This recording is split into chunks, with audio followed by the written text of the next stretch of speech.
Good morning.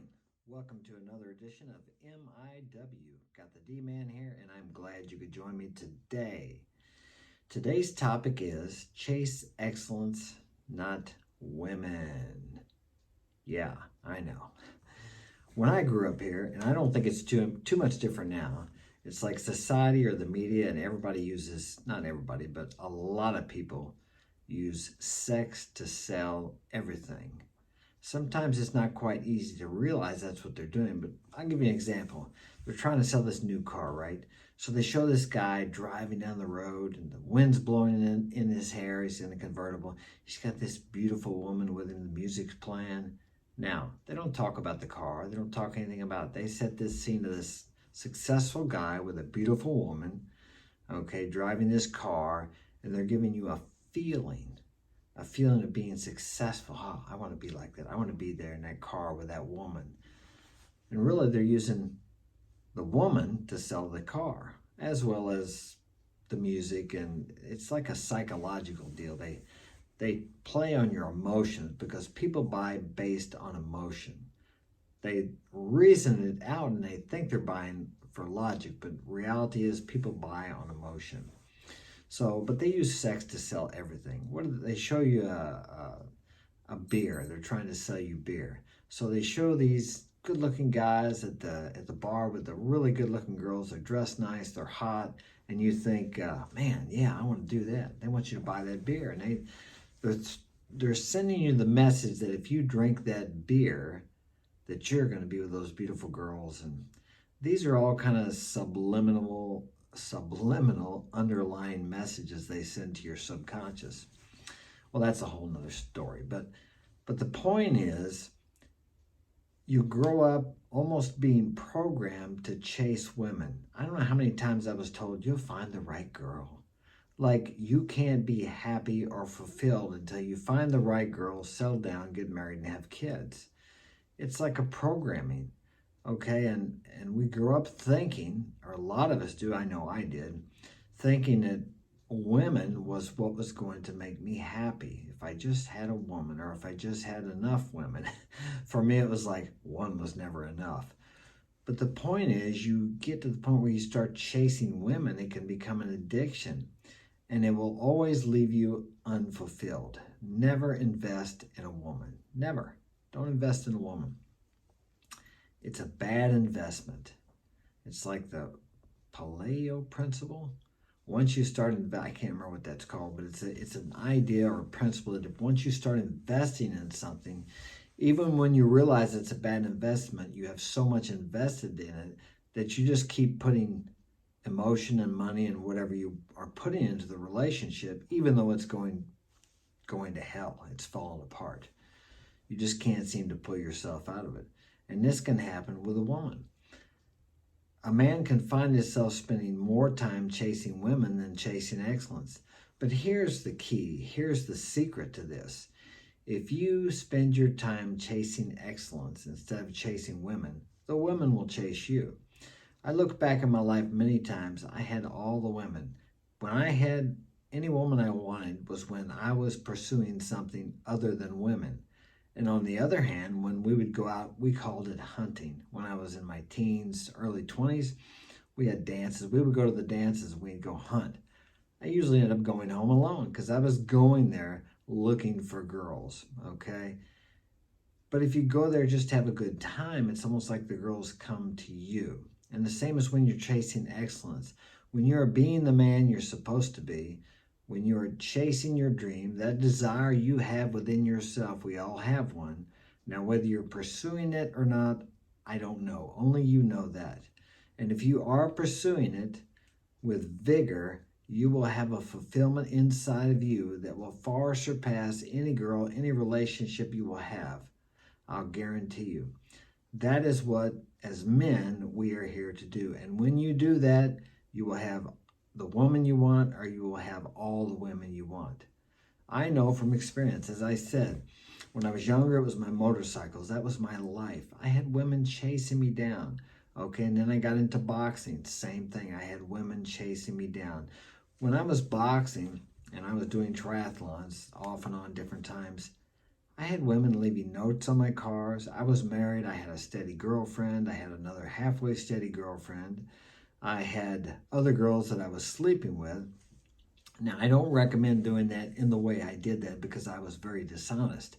But it can be, they all knew I was having affairs or being with other women, but they really didn't want to know. And at that time, I got more respect from those women than I did later on when I somewhat adopted the blue pill attitude of what society tells me, be a good husband and a good father. And that's good, but be a provider, compromise, how do I say, negotiate with your wife about what you're supposed to do. Let her make her choices and decisions. And I'm not saying that's wrong either, but you have to be a dominant leader. You have to set the frame in the relationship because a woman will not respect you. Now, they'll all tell you that they want to be part of the decision making and all this. And I'm not saying you should never take them into account when you make a decision, but the ultimate decision has to be yours. Now, by them it's submitting to your authority and submitting to your frame, they are protected, provided for, or they should be. You will be the dominant leader in the household, but it doesn't mean necessarily that you are domineering like a dictator. Anyone who submits to your frame or your authority should benefit from that, and you should benefit from having them in your life. But your main focus, as I said, has to be on excellence, improving yourself. A woman wants a man who has a vision. She doesn't want to be your vision, your goal, your purpose. I guarantee you. Contrary to what popular media, Disney World and Disney and all this says, don't buy that crap about. I remember the last girl I was going out, people, are you going to better put a ring on it like you're going to get her if you marry her. That doesn't work that way nowadays. And I've fallen into that trap myself. I've been married 4 times and lost everything 2 or 3 times because I tried to live by what society says women want. As in contrary to what I did when I was younger, and I did what I wanted, and the women respected me. They never even thought about doing anything mean or bad to me. But when I became the proverbial nice guy, I don't know how many times I got, I'll say, screwed over. They run around on me, they cheated on me, they lied to me, and when I split up with them, they destroyed me. Or I don't really mean to say they had power over me, but I allowed my life to become destroyed by being too open emotionally and vulnerable with the women. And they saw me as weak, and thus they took advantage of that, and they're hypergamous and got what they could out of me once they were done with me. 3 of them got pregnant when they broke up with me, although they didn't get pregnant during the years we were going together because they knew I was a good provider. So what they tell you about being a provider and being steady and reliable and letting her know she's secure with you, that really doesn't work. I know it sounds contrary to what you've probably grown up with, but I'm telling you it does not work. It didn't work in my life, and I've seen countless other men and helped many other men through the same situation. Okay, so remember that. Keep your mission, your purpose, your goal first and foremost. Women are here to serve you. Oh, I know if the women watch that, they'll have a fit. Okay, but in the contrary, men are here to serve women, to protect them, to provide for them, to take care of them. So what's the difference?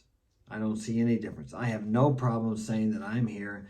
If someone submits to my authority in my house, in my king, I'm the king of my kingdom, then what is wrong with that? I'm serving her by going out and working, providing the house and whatever she needs, protection, whatever it is. If she's under my care, she is protected. And I have done that. I've risked my life for the woman that's with me more than once when I lived out of the country. People tried to assault her, and I stood in there and I took care of it. And as a man, that's what you should be able to do. Only if you have to, but the police aren't always going to be there. You have to be the protector and the provider. So you serve your woman in that way. And she serves you in what way you need to be served. As a woman, you need someone to take care of you, to clean your clothes, your house, whatever you need, a massage, to bathe you, whatever it happens to be. As I said, I know a lot of women will have a fit over this, but it's no different. We each serve each other. Each men and women complement each other. That's just the way it works. That's the way it works best, at least in my opinion.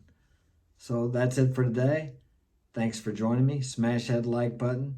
If you're on Instagram, leave a comment in the comment section. You can do that on YouTube also. Hit that notification bell. Subscribe. Thanks for joining me. Have a great day.